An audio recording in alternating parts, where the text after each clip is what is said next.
So a few hours ago, I got a call from Donald Trump, the former president of the United States. Now, he never signals me that he's going to call. He has my private number. Very few people on the earth do have that. So he calls. And of course, I'm going to take the call. I'm a news guy. So we spoke for about 10 minutes. He's very happy with the town hall. Very happy. I didn't have much to say because why would I?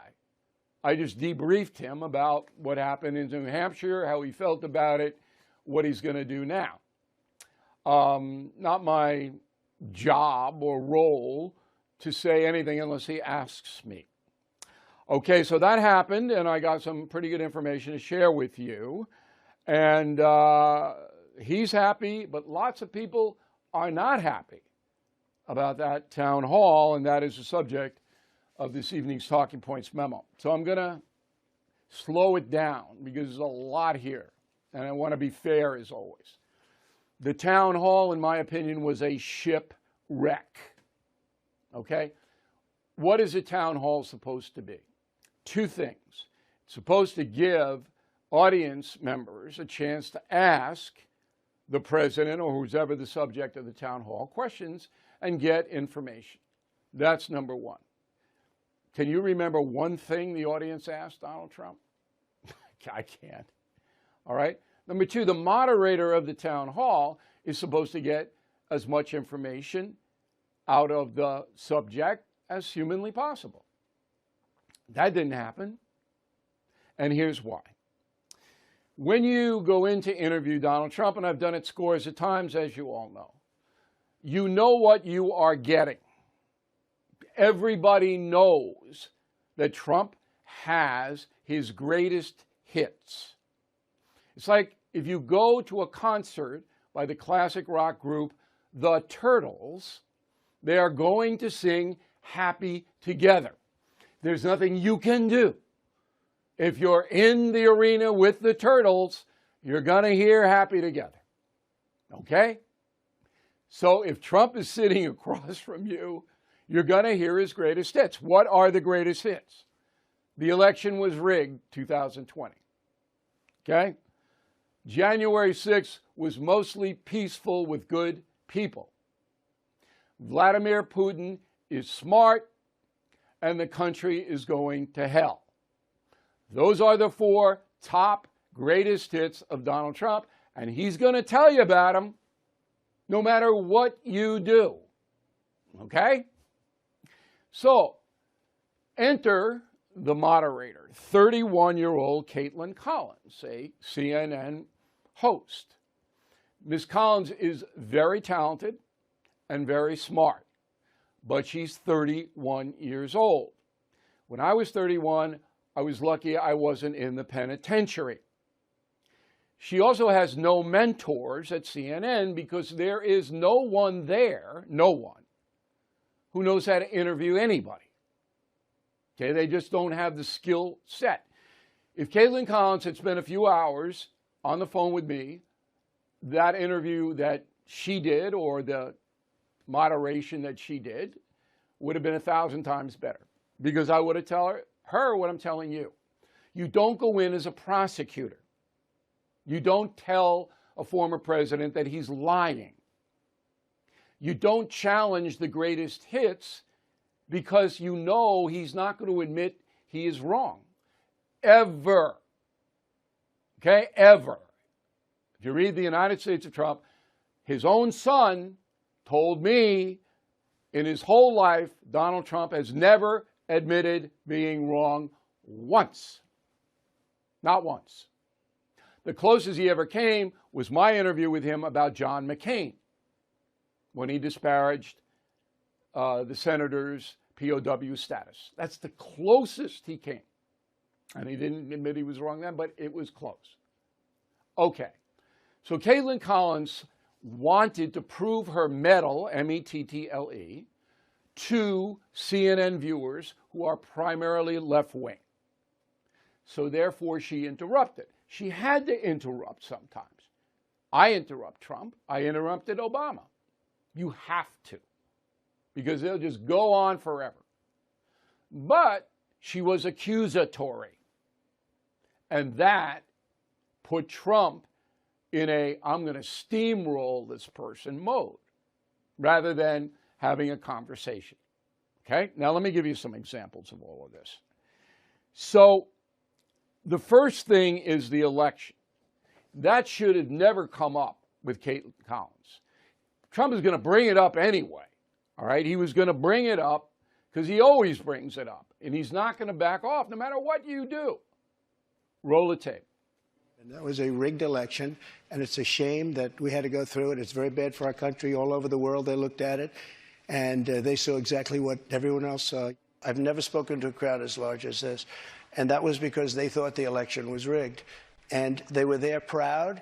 They were there with love in their heart. That was an unbelievable, and it was a beautiful day. When you were in office, you said that you respected President Putin. Do you still respect him today? He made a tremendous mistake. He's a smart guy. I think it's a very sad thing for our country. I think it's a very sad thing, frankly, for the world, because if you look at what's gone to our country has gone to hell. All right, so they're the greatest hits right there. I mean, they just come down for you. So there's a way to get at the rigged election thing. Caitlin Collins was confrontational. No, that's not true. All right? No. Your people filed 60 lawsuits and they lost them all. Actually, the number is 42 if you really want to cut it down. But all right, we'll just take the 60. The way to ask that question is not to say you're a liar, Donald Trump, okay? Is to say, you know, I'm looking at my research here, and the Trump organization filed 42 or 60, whatever number you want to use, okay, actions in court, and you lost them all. How do you explain that, Mr. President? And you ask it in that tone, okay? So I did that, and I have a soundbite. I don't know if it's cued, but let's try to get it. I did that on January 6th. Okay, so Trump says it's a beautiful day. They were all there protesting. Most of them were peaceful. That's his line. Okay, now here's what I said in the history tour in 2021. Go. But now they say you didn't act fast enough to quell the riot as it was happening. How do you reply to that? Okay, now I didn't get an answer. He did not answer that question. But I couldn't force him to answer it. However, I asked you in a measured tone, how do you reply to people saying you didn't act fast enough to quell the riot? Because he didn't. He waited about 2.5 hours. But he's not going to answer the question.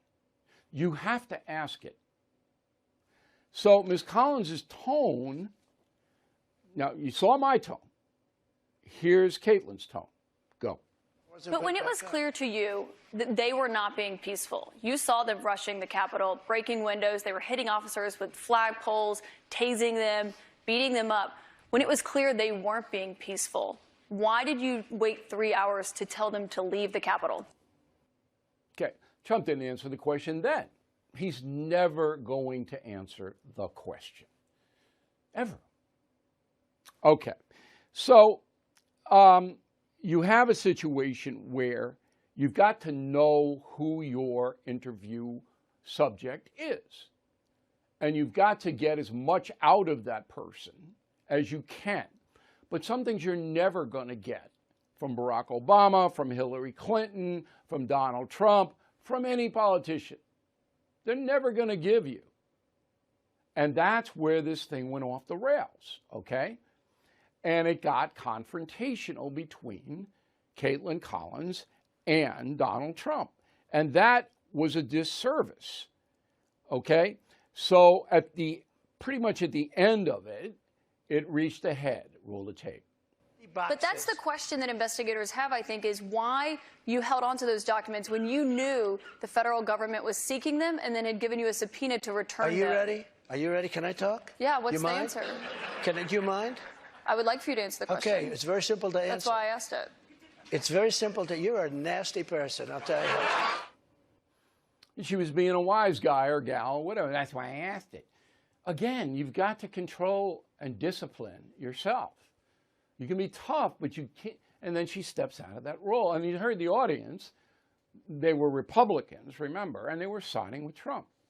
So again, Ms. Collins did that because she was afraid that her left-wing constituency would call her too soft on Trump. Well, the left-wing constituency condemned that town hall every way you could condemn it. So not only didn't Caitlin Collins get information as much as she could have, as much as I would have gotten, okay? Because I told Donald Trump on a number of occasions, you didn't answer the question. You didn't answer it. And he doesn't, he doesn't care whether he answered it or not. So I'm sitting there. I sympathize with Caitlin Collins. So I learned under Mike Wallace, okay? And Mike Wallace is the best interviewer of all time. And he kind of adopted me. He liked my style because my style was modeled kind of after him. And I watched him. You may remember when Mike Wallace interviewed the Ayatollah Khomeini, one of the most heinous villains this earth has ever seen. And he was in Tehran, and Wallace is sitting there with this monster, okay, this mass murderer. And Wallace was basically conciliatory, okay? You remember when he said, I'm sorry I have to ask this. I mean, he wasn't fawning, but he was putting himself in a position not to create tension, but to get some answers, which Wallace did. All right, and Ayatollah Khomeini looked like a complete idiot. So there is a science to interviewing. You have to be part surgeon and part prize fighter. I remember my interview with Barack Obama in the White House before the Super Bowl when he had endorsed the Muslim Brotherhood to lead the country of Egypt, which to me was absolutely appalling. All right? How can you put these thugs, these killers, and you give the President of the United States seal of approval? And I said that to him. I said, really? You're going to endorse the Muslim Brotherhood? They're killers. But I didn't say it in an accusatory way. Look, I'd like you to answer the question. I didn't do that. I got hate mail all over the place, okay, from people who hated Obama going, you didn't, you should have, they wanted me to crush him, just as the far left wanted Ms. Collins to crush Trump. You can't take the bait, all right, if you are an interviewer.